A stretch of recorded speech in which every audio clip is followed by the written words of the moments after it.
Você já sentiu aquela ansiedade que parece um carro desgovernado na sua cabeça, mas sem cinto de segurança? Aquela mistura de frio na barriga, coração acelerado e um monte de pensamentos correndo, como se sua mente estivesse o tempo todo em uma maratona? Calma, eu já estive aí. Hoje eu vou te mostrar que a ansiedade não é sua vilã, ela pode ser sua aliada. Sim, você leu certo, sua inimiga número um pode virar sua parceira. E não é nenhum truque de mágica ou estratégia mirabolante. É o caminho que eu trilhei para longe da ansiedade. E você vai descobrir agora como trilhar também. Talvez você esteja pensando, aliada? Sério? Aquela sensação sufocante que me dá enjoo pode ser boa? Eu também pensei isso. Tipo quando te dizem, né? Coma brócolis. É delicioso. Pois é, nem sempre é fácil acreditar, mas tem sentido. Eu prometo. De fato, esses sentimentos não são tão bons. Mas como você já deve ter ouvido falar, a ansiedade, assim como todos os outros sentimentos, mesmo os que não sejam tão bons assim de sentir, também são importantes. No filme Divertidamente, por exemplo, ficou bem desenhado pra gente a importância de cada sentimento. Gente, antes de dar continuidade, eu peço perdão a vocês pela minha voz, porque eu tô muito gripada, então a minha voz tá falhando, ela tá anasalada, tá terrível, então me perdoem, mas eu precisava gravar esse conteúdo pra vocês. Então vamos seguir. Eu, como alguém que lido com TAG, transtorno de ansiedade generalizada, há mais de 10 anos, costumo dizer que existem dois tipos de ansiedade: a ansiedade boa e a ruim. Por longos anos na minha vida, sinceramente, eu não me recordo de ter sentido a boa, porque a ruim era tão grande que me impossibilitava de estar presente e conseguir me sentir entusiasmada para algo. Geralmente era sempre ansiedade ruim, carregada de medo, indagações e um sentimento tão forte e grande de que tudo podia dar errado, que na maioria das vezes me paralisava. Eu nem conseguia de fato sentir prazer em fazer algo. Isso desencadeou um outro transtorno chamado depressão. Mas isso fica para outro vídeo, né? Hoje é sobre ansiedade. A boa notícia é que existe ansiedade boa, aquela que te impulsiona, que te motiva, te faz querer agir e fazer acontecer, que dá aquele friozinho gostoso de expectativa. Como quando você abre um pacote de chocolate de um sabor que acabou de lançar e não sabe qual vai ser o gosto dele. Mas então, como tornar a ansiedade nossa aliada? Você já ouviu falar sobre o experimento do ratinho viciado na alavanca? Parece até brincadeira, mas não é não. Os pesquisadores, os cientistas, né, treinaram ratos a apertar uma alavanca para receber uma recompensa. E adivinha, os ratos apertavam a alavanca até não poder mais, mesmo quando as recompensas não estavam garantidas. Por quê? Porque o simples ato de antecipar a recompensa já liberava dopamina no cérebro deles, ativando o circuito de prazer e motivação. Ou seja, eles estavam viciados na expectativa. Agora, se você está pensando, mas isso é coisa de rato, não de gente. Mas com a gente acontece a mesma coisa. Quando sentimos curiosidade ou expectativa, o nosso cérebro libera dopamina, nos deixando também alertas, atentos e energéticos. E adivinha? Esses são sintomas da ansiedade também. Então sim, a ansiedade pode ser sua aliada, se você souber usá-la a seu favor. Mas atenção, não existe fórmula mágica. Se alguém te disse que a ansiedade ruim vai desaparecer da noite pro dia, essa pessoa estava mentindo pra você. Desculpa te informar.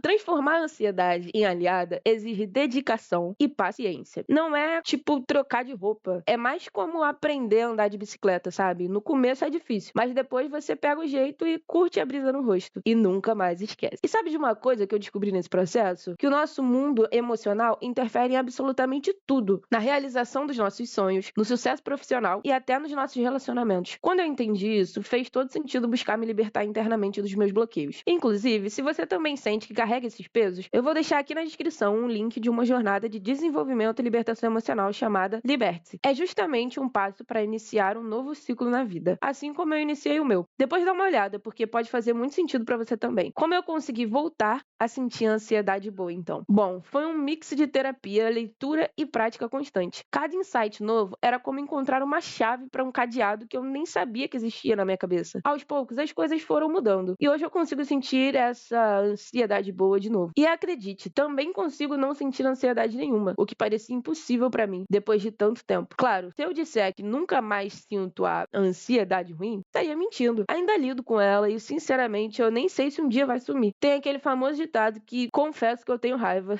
Porém, não tenho como discordar. Se a vida fosse só boa, um mar de rosas não teria graça. Seria entediante ficar submersa nesse mar, sem ter que passar pelas fases do jogo da vida. Mas conseguir controlar a ansiedade e não senti-la sempre já é maravilhoso. Dito isso, eu vou te contar o que foi necessário para conseguir evoluir dessa forma. Número 1. Eu mudei a forma como eu enxergava as coisas. Antes eu vivia no futuro, sempre me preocupando com tudo. Resultado? Paralisia total. Agora eu aprendi a focar no presente e a lidar com o que está ao meu alcance. E antes que você pense, mas você tá contando como você fez e como que eu vou fazer isso? Calma, respira, tá ansioso, ansiosa, que eu vou contar certinho como eu fiz e como você também pode fazer, tá? Número 2. Eu aprendi a aceitar o que não posso controlar. Eu amo filosofia e o conceito de ataraxia, que significa tranquilidade da alma. Isso me ajudou muito. Segundo os estoicos, devemos nos preocupar apenas com o que podemos controlar. Se você não pode controlar o trânsito, por exemplo, por que se estressar com ele?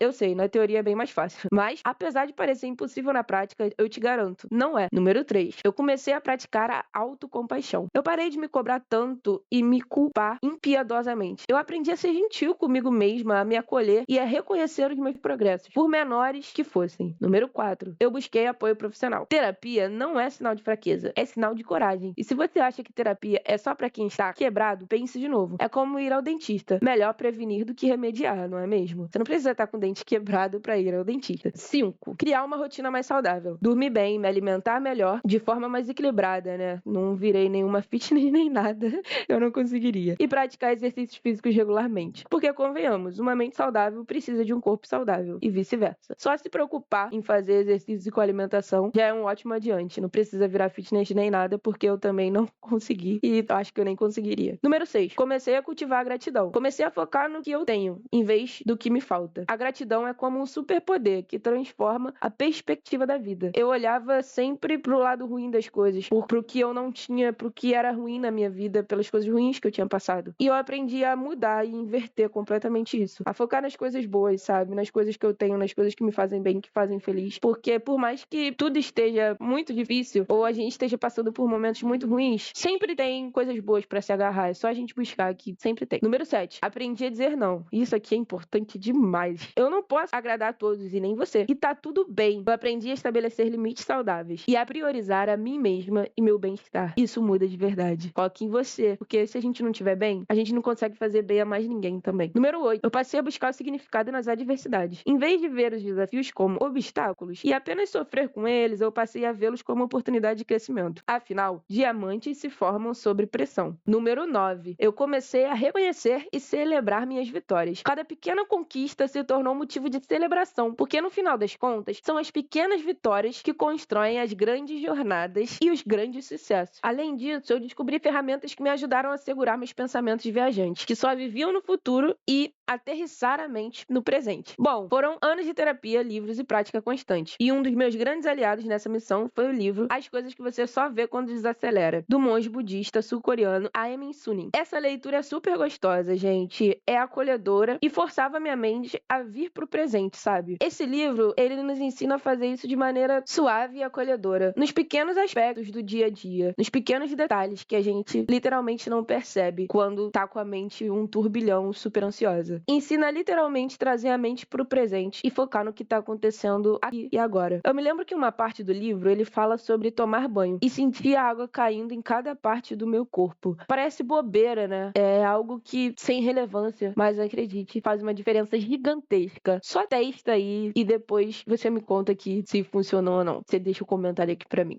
Ele falava pra focar nessa sensação, sabe? Do banho, do meu corpo sendo molhado, dos meus pés pisando no chão do box, da textura e cheiro do sabonete enquanto passo em minha pele. E depois de ler isso, em todos os meus banhos, eu focava em sentir cada uma dessas sensações. Cada uma das sensações que aquele momento me proporcionava. Isso foi me ajudando a criar o senso de ter a minha mente no aqui e agora. Algo que eu já não me lembrava como fazia antes. Eu estava reaprendendo. Como um neném aprendendo a andar, sabe? Eu não me importava em cair nos primeiros passos. Continuava gostoso, porque o processo é gostoso e é motivador. Mesmo caindo, a gente vê que a gente tá progredindo. E isso não tem preço, né? Outro hábito maravilhoso que eu precisei adquirir para que a minha mente ansiosa se tornasse mais tranquila e presente foi o da meditação. E confesso, no começo eu odiava muito. Porque eu não conseguia me concentrar nem por 10 segundos na voz da pessoa que estava conduzindo a meditação guiada. Eu ficava com raiva e parava. Porque a minha mente sempre fugia para muito longe. Eu desisti centenas de vezes de conseguir. Até finalmente eu